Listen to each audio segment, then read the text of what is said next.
Olá, irmãos e irmãs, muito bem-vindos a mais um momento de meditação do Santo Evangelho com o Padre Luciano de Almeida, hoje terça-feira, dia 28 de novembro, e eu quero te convidar, nessa 34ª semana do Tempo Comum, a tomar em mãos a Palavra de Deus e a meditá-la comigo. Palavra essa que está no Evangelho de Lucas, capítulo 21, versículos de 5 a 11. Naquele tempo, algumas pessoas comentavam a respeito do templo que era enfeitado com belas pedras e com ofertas votivas. Jesus disse: Vós admirais estas coisas? Dias virão em que não ficará pedra sobre pedra. Tudo será destruído. Mas eles perguntaram: Mestre, quando acontecerá isto? E qual vai ser o sinal de que estas coisas estão para acontecer? Jesus respondeu: Cuidado para não ser desenganados, porque muitos virão em meu nome dizendo, sou eu. E ainda, o tempo está próximo. Não sigais essa gente. Quando ouvirdes falar de guerras e revoluções, não fiqueis apavorados. É preciso que estas coisas aconteçam primeiro, mas não será logo o fim. E Jesus continuou, um povo se levantará contra outro povo, um país atacará outro país, haverá grandes terremotos, fomes e pestes em muitos lugares. Acontecerão coisas pavorosas e grandes sinais serão vistos no céu. Palavra da salvação, glória a vós, Senhor. Irmãos e irmãs caríssimos, com a solenidade de Cristo Rei que nós celebrávamos no domingo passado, dia 26, nós inauguramos a última semana desse tempo comum. No próximo domingo, nós já daremos início ao tempo do Advento. Um novo ano litúrgico, um novo recontar e fazer memória de todos os eventos do encontro de Deus com o seu povo.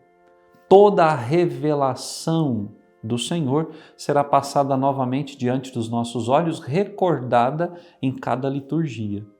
E vejam, a liturgia de hoje, o evangelho que nós acabamos de ouvir, nos fala do fim dos tempos. Nos fala da volta do Senhor.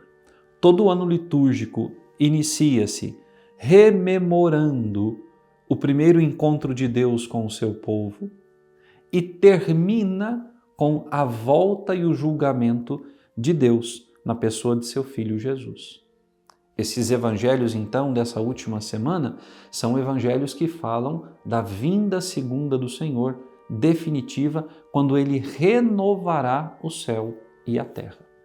E vejam, Jesus está no templo, seguindo a cena de ontem, quando ele via os ricos e a viúva ofertando no templo. Hoje, Jesus com os seus discípulos vê a admiração deles quando olham para aquela construção magnífica que era o templo de Jerusalém, como eu dizia ontem, todo revestido de mármore branco, ornado com guirlandas de ouro. O templo de Jerusalém refletia com a luz do sol e podia ser visto o seu brilho a 40 quilômetros de distância. Esse templo que os homens estavam admirando, Jesus lhes diz, chegará um tempo em que não restará pedra sobre pedra, tudo será destruído. Ora, há aqueles que interpretam essa palavra de Jesus como que falando também do seu próprio corpo. O templo espiritual que era o corpo de Jesus, e templo espiritual que somos cada um de nós, o corpo que o Senhor nos deu, marcado, selado pelo Espírito Santo. Mas Jesus aqui lançava sobre Jerusalém e o templo uma profecia que no ano 70, depois da sua morte, viria a se concretizar, quando o general Pompeu invadiu a cidade de Jerusalém e a arrasou por completo. Não restou pedra sobre pedra. Vejam, Jesus fala daquilo que vai acontecer, fala dos eventos futuros e para os quais nós devemos estar preparados. Jesus dá uma série de pistas de coisas que vão acontecer antes do seu regresso e coisas estas para as quais nós devemos, como acabei de dizer, estar preparados. E como é que eu me preparo para a segunda volta do Senhor, aguardando a sua chegada, aguardando a renovação do céu e da terra? Primeiramente, mantendo acesa a lâmpada do amor e da fé na minha vida. Depois, fazendo frutificar os talentos todos, os dons que o Senhor me concedeu. Depois, dando a Deus a oportunidade de trabalhar a minha vida, de trazer à minha história a sua santidade, de modo que eu seja colocado à sua direita, que eu seja chamado de bendito, ou seja, vivendo a vida da fé que o próprio Jesus no seu Evangelho anunciou. Irmãos e irmãs, nós precisamos aprender também a ler os sinais dos tempos, ou seja, enxergar no mundo a ação de Deus. Ora, eu tenho me aprofundado muito nas aparições marianas, nas revelações particulares que Deus fez a muitos santos e santas, Padre Pio sobretudo, e em oração tenho pedido a Deus o discernimento acerca de tantos sinais que nós temos visto nos nossos dias atuais. Guerras, fomes, pestes, terremotos, sinais que estão aí acontecendo diante dos nossos olhos.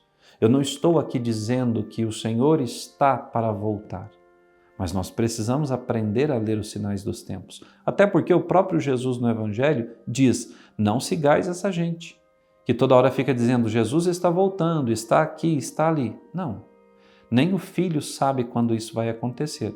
Mas o Filho nos deu as pistas para que, observando a natureza ao nosso redor, o comportamento dos homens e da sociedade, nós sejamos capazes de discernir. É o tempo do Senhor. E eu preciso estar preparado para viver o tempo do Senhor. Eu quero te dar uma dica.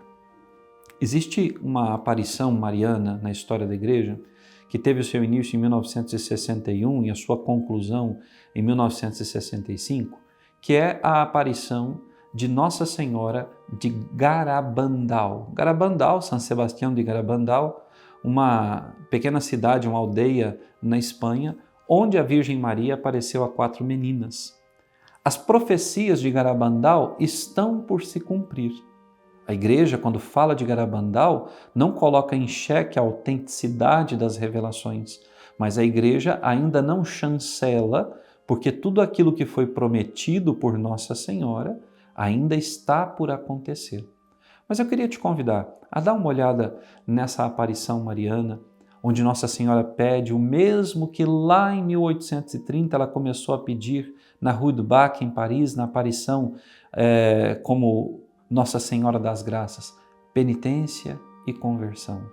Depois em La Salette a mesma coisa, penitência e conversão. Em Lourdes, penitência e conversão. Em Fátima, penitência e conversão. Nossa Senhora vem suplicando ao seu povo que reze, que se converta, porque assim a ira de Deus poderá ser aplacada.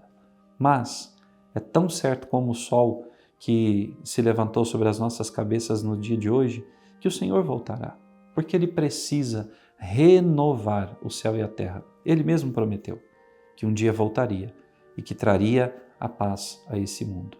Então peçamos a Jesus hoje essa graça, de que nós também não nos fixemos nas coisas materiais, mas nos fixemos nas coisas espirituais. Que o templo a ser ornado, edificado e honrado seja o templo do Espírito que somos nós. Que vivamos uma vida de santidade, para que quando o Senhor chegar, Ele nos encontre preparados para irmos com Ele para o reino dos céus. Que Deus te abençoe e até amanhã.